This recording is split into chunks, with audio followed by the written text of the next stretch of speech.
Sejam bem-vindos a mais um vídeo. O meu nome é Pedro Rodrigues Ribeiro, sou psicólogo.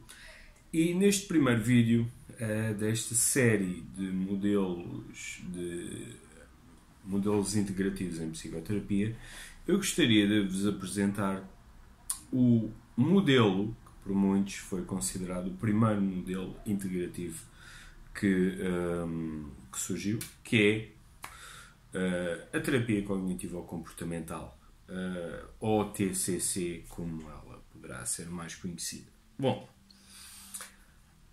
a terapia cognitivo-comportamental é um modelo terapêutico que integra dois paradigmas, paradigma cognitivo e paradigma comportamental, e a forma como ele integra esses dois paradigmas é não só na sua conceptualização de caso, ou seja, o que nós utilizamos para olhar para um caso, para tentar elaborar as hipóteses, tentar perceber qual é que é o funcionamento e como é que este funcionamento está a ocorrer em determinada pessoa, e para isso, numa perspectiva cognitiva ou comportamental, nós utilizamos pressupostos que vêm tanto dos modelos cognitivos, como a terapia cognitiva de Beck, como a abordagem racional e emotiva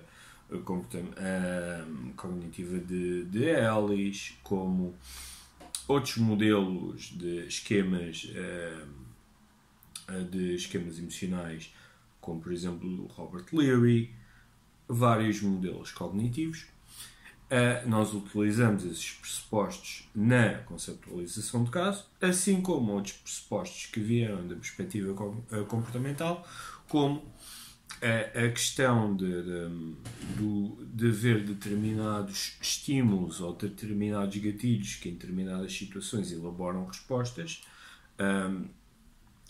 ou determinados contextos reforçam determinados comportamentos de uma forma positiva, sendo que eles podem ser adequados ou que sejam fatores de manutenção, ou então de uma forma negativa ou quase punitiva. Portanto, são os pressupostos dos princípios comportamentais de estímulo-resposta, condicionamento clássico, condicionamento operante, etc. Portanto, isto é utilizado na conceptualização de caso. Também no ponto de vista da intervenção, ambas estratégias cognitivas e comportamentais podem ser utilizadas. Algumas que têm mais em vista a reestruturação de pensamentos, a regulação emocional, outras têm mais em vista as estratégias de resolução de problemas,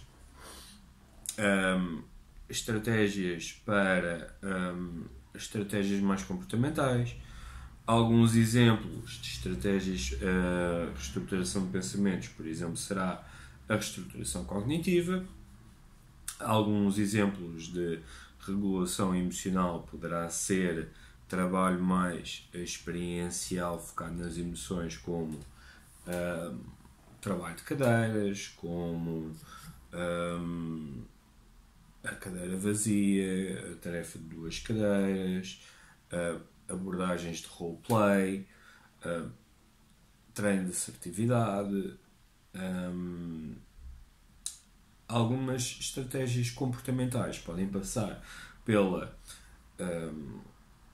treino de relaxamento, pelo treino de respiração, pelas estratégias de resolução de problemas, plano de resolução de problemas, planos de contingência, ou que gafe, não. Portanto, planos de contingências, como por exemplo atribuir uma determinada recompensa a algo que foi bem feito e que, por exemplo, isso são estratégias de economia de fichas para crianças, e assim sucessivamente. Portanto, As terapias cognitivo-comportamentais neste momento abrangem imensas técnicas e ao longo dos anos elas têm integrado cada vez mais.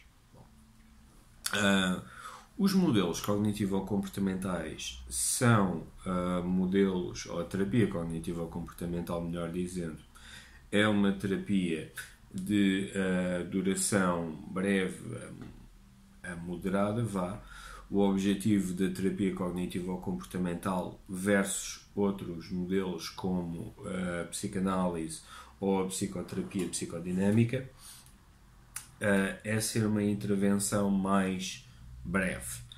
Se bem que isso muitas das vezes não é possível, porque obviamente depende de caso para caso e depende de paciente para paciente. As grandes diferenças da terapia cognitivo-comportamental versus outras, neste caso tem a ver com a postura do terapeuta, será o terapeuta ter uma postura muito mais diretiva do que, por exemplo, na psicanálise ou na psicoterapia psicodinâmica ou em algumas abordagens mais experienciais, como por exemplo a terapia centrada no cliente.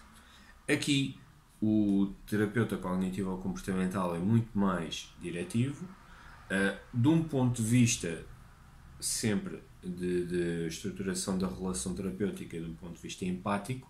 No entanto, ele é visto como sendo um parceiro colaborativo no processo da mudança. Por outro lado, uma das questões que também diferencia a terapia cognitivo-comportamental de outras abordagens tem a ver com a psicoeducação, ou muita psicoeducação que é feita neste modelo. Ou seja, o terapeuta cognitivo-comportamental passa muito o seu tempo a explicar à pessoa o que é que se está a passar, quais é que são as origens, ou as possíveis origens, ou quais é que são os funcionamentos psicológicos que a pessoa está a ter naquele momento. Portanto, a ideia da psicoeducação não só é que a pessoa compreenda melhor o que é que se está a passar com ela, mas também poder aliá-la neste processo de mudança. Também outra das características ou outros dos mitos da fama que a terapia cognitivo-comportamental é associada tem a ver com o facto dos terapeutas cognitivo-comportamentais poderem focar-se demasiado na redução de sintomas, ou seja, na extinção de sintomas. Este mito tem alguma razão de ser, se bem que há uns anos para cá as mentalidades dos terapeutas cognitivo-comportamentais têm mudado, diria eu, para melhor, sendo que muitos já estão muito mais cientes das questões mais ligadas às emoções, mais ligadas à aquisição de insight. Portanto, o objetivo aqui já não é extinguir, ou pelo menos não é como antigamente se dizia, substituição de sintomas. Claro que, dependendo da maneira ou daquilo com que o paciente nos chega, em termos de avaliação, poderá ser necessário implementar estratégias mais comportamentais ou dar já alguns recursos imediatos de modo a regular um pouco a pessoa.